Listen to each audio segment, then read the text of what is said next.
Well, good afternoon, good evening, or good morning, wherever you are in the world. Great to have you here at another Hot Seat Tuesday.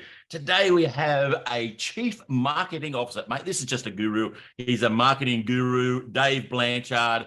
Mate, this guy is going to have some wisdom to share with us of his journey in life. So, Dave, come on into the hot seat, my friend. Hey, Cal, how are you? Good, buddy. Good. Get that video on there, mate. Oh, you got your There we go. pose shot there, but There we go. there he is. We got the live Dave, mate. Fantastic to have you here, Yeah, great to be here. Thanks so much. mate. And we originally caught up on Connect Collaborative, which is a networking group that we've been a part of. Well, it's a little bit of a different networking group that all about building networks. So it's been great to get you there, mate. So let's start off, Dave. Like, you're in the marketing sort of area. Like, there's a lot of marketing. We'll get to that. But what was the story that actually got you from, when you started your career? What's been the career pathways or the different things that's happened throughout the life? And you can just give me the dot points, mate, because you're like me. You got a couple of senior years that is getting in there. So yeah. Well, it's kind of funny the way I got into marketing. I was at college, and I was in a recruiting situation with Hewlett Packard, and the recruiter we were talking, and I was saying, I've always been interested in business. I've got an engineering degree. I want to get into management eventually. And he said, "Oh, well, have you ever considered marketing?" I said, "Well, what's marketing?" Never heard of it before. So he explained a little bit about it. And I thought, well, that sounds kind of interesting, because it gave me an opportunity.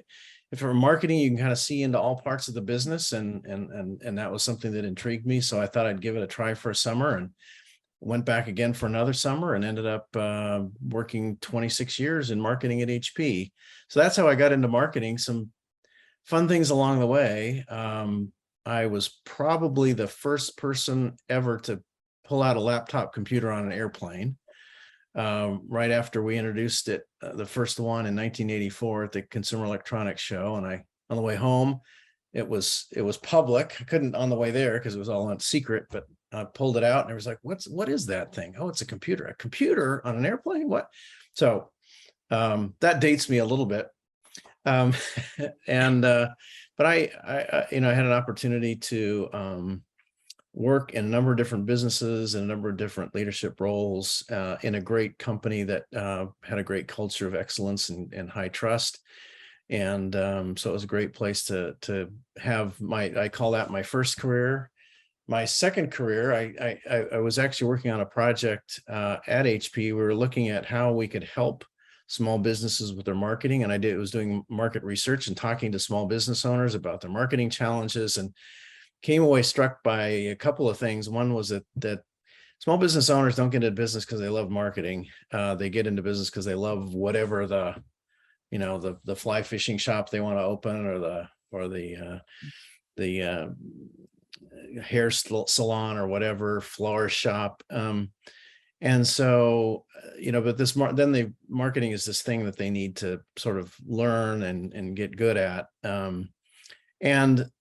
And then the other thing was that technology is just upending the way marketing was done. This, I'll date myself again, but there used to be this big book called the Yellow Pages, where you look up a business, and if you wanted a plumber, you'd look it up and call the plumber. Well, and if you were a plumber, that's kind of all you had to do. You put yourself, in the Yellow Pages, get a big ad, and you were good to go.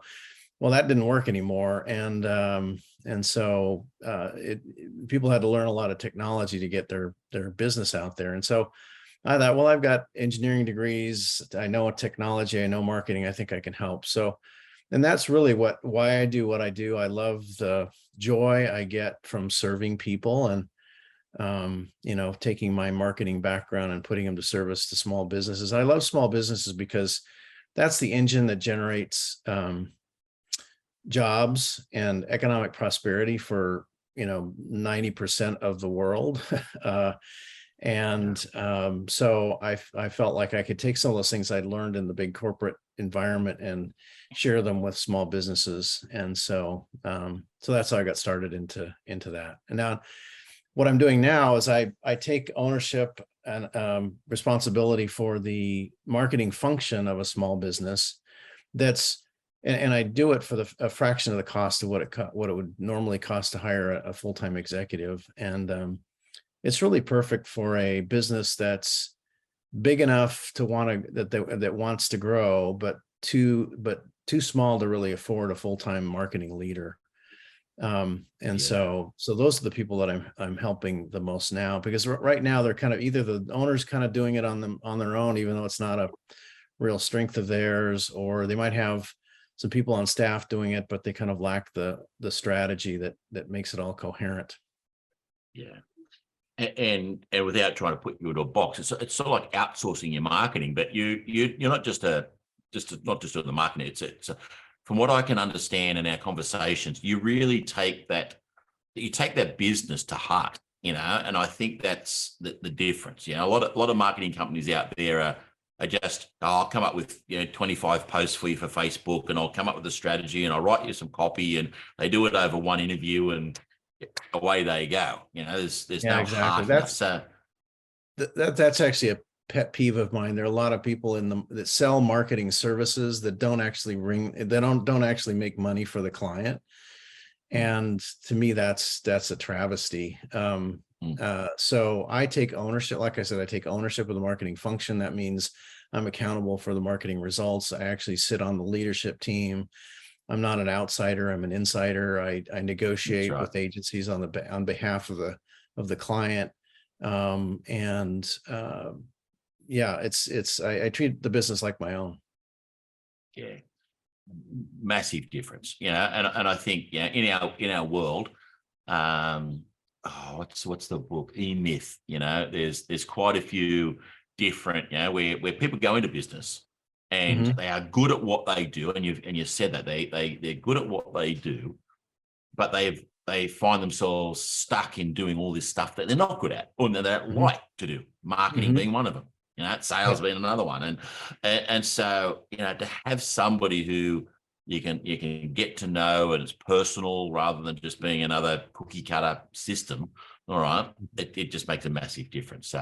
Love what you're doing, mate. Love what you're doing. So family wise, so you're over in the States. Tell us, what your travels have been like and family like. Sure. Well, I live in the Northwest of the United States. I live in Washington State, I live in a little town called Battleground. It's not very big, but it's near Portland, Oregon, just across the river, and in Washington State.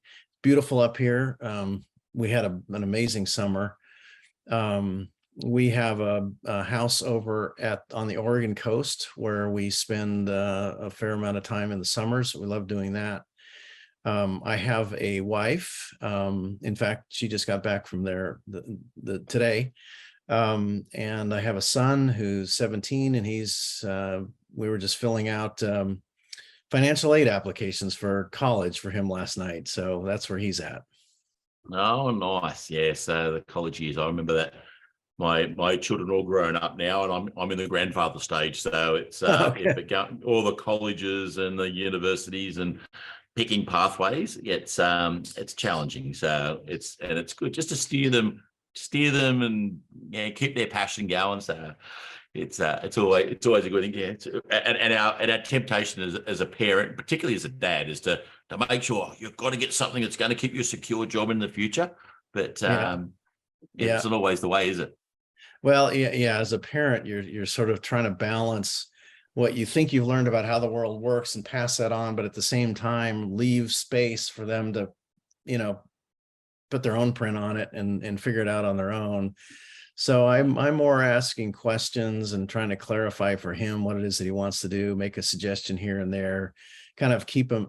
Sometimes he'll, like he was saying, I don't want to live on a dorm. I don't want to live with people that are messy. And he's kind of, and I like, well, check into what kind of situations there are before you write it off. And then you might find something that you like, because there's a lot of benefit to, the on-campus experience. And so, so I try to open his mind to some things that he might otherwise miss, but let him make his own decisions, because he's the one that's got to live with it. Absolutely. And as you said, you come from an engineering background, and now you're in this marketing field. Like, it's a very You know, like some people wouldn't see the connection, but I come from a building background, and here I am now, leading a technology, sort of, growth business. Right, it's very, Yeah. very, from the outside, it's very, very different.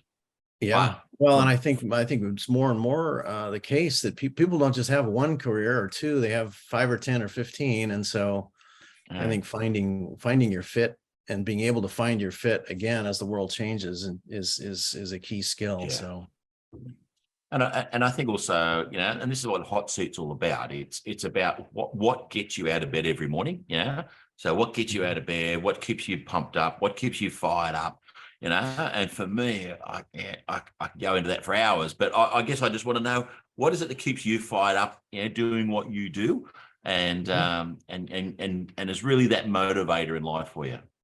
yeah, well, as I mentioned briefly, it's really, I get a lot of joy out of serving people, and I get a lot of joy out of serving businesses by helping them grow, because that growth turns into more customers better served, that turns into more employees hired, that turns into the owners creating wealth. So there's a lot of, I'm a man of faith, and I believe that the way that our creator takes care of us in large part is through commerce. And so if I can be part of his plan by helping, people feed themselves and clothe themselves, then I get a lot of great satisfaction out of that. And when I talk about some of the ways that I've helped clients, people say I just light up. It's true. I the stories that I can tell about, helping one client increase or really put rocket fuel to their grand opening plans for their franchisees, and it's really made a huge difference in their business, and that gives me intrinsic satisfaction, putting a plan together and then seeing it work. Yeah. That's the resonance. Yeah, that's the resonance that I have. And when I first met you, I knew there was something a little bit more underlying there. And I'm a man of faith myself. I was actually a pastor for a number of years, and Oh, so really? I got out of the ministry, not because I lost any faith or anything, but I got there to try and make a different, get into the business world and take my faith and my belief structure into and become an ethical business person that was just driven to help. All right. And it's Yeah. been this help, help, help, help. And I think, once we get it doesn't matter, your Christian belief or whatever belief system you have, it's a driver. And if you've got something that underpins who you are, that just helps you to take the next step. So I think, Well, one interesting thing I learned was that the word work and the word worship, I have the same root. yeah. And so really work is worship. Yep. A lot of us don't look at it that way. We think it's an obligation. We think it's something that we have to do to get along in the world, but really it's a calling. It's best at its ideal. It's a calling. And, it sounds like you followed your calling from, full-time ministry to what you're doing now, but it's still a calling, just the same. Absolutely. And where I started was in that mindset. And for those people who know a bit of scripture out there, transformational, which is what the business name I come up with, was all about: don't be conformed to the world, but be transformed by the renewing of your mind. And if we can get our mindset to change from Romans 12, it really is about how do we go from where we are to where we need to be with something that drives us, that's deep within us. And if we've just got a business idea that's going to go, they're the businesses that typically fall over. There's got to be something more than just a good idea. It's got to keep you going. And during the hard times, there will be, I don't know anybody who doesn't run into hard times. All of us will run into hard times, whether it's internal, external, doesn't matter where it is. We will all hit them. We'll all hit a brick wall at some stage. And that's how we grow as humans, right? I mean, absolutely. There's a term for it. I just heard somebody talking about how it's a kind of resistance that causes growth. Like when you work out, your muscles break down. That's what causes them to grow. And it's the way we grow as humans. Absolutely, and it's character building as well. It really is. If you go through life with everything's just easy, right? I don't think you're going to reach your full potential. I think there's got to be those challenges in life that you've got to strive through. All right, and if you don't have a deeper purpose and a deeper understanding of why you do things, yeah, that's where I'm at, and obviously it sounds like where you're at as well, Dave. So I guess we're coming to an end now, and I just wanted to let the people know how to get in contact with you, because so what you do is a vital, important part within any business life. So how do people get in contact with you, Dave? Yeah. So, I'd love to just chat on the phone with anybody who has any marketing challenges or questions or whatever. I'd love to share my experience. And the best way to do that is to email me, and then we can set up an appointment. My email address is dave@yourcmo.com, DAVE@YORCMO.com. Shoot me an email. We can set up an appointment. CMO, Chief Marketing Officer, mate. That's the one. That's Dave. He's the one that will help you out. Dave, it's been a great one, mate. Any lasting tips that you can actually leave for our hot seat viewers here today? Well, I just recently met somebody who has a catchphrase that I kind of like, which is "Go be awesome." So I'll leave that with everyone. Mate, that is perfect, mate. So thank you very much for being here, mate. We'll be seeing you again very, very soon, and you take care of yourself. Thanks a lot, Cal. Bye. Okay, folks, Dave Blanchard, an absolute legend, and as you see, the passion and the desire to help other people is really where he's all about. So that's it for another Hot Seat Tuesday. We look forward to seeing you again very, very soon. Take care of yourselves and have an awesome, awesome week.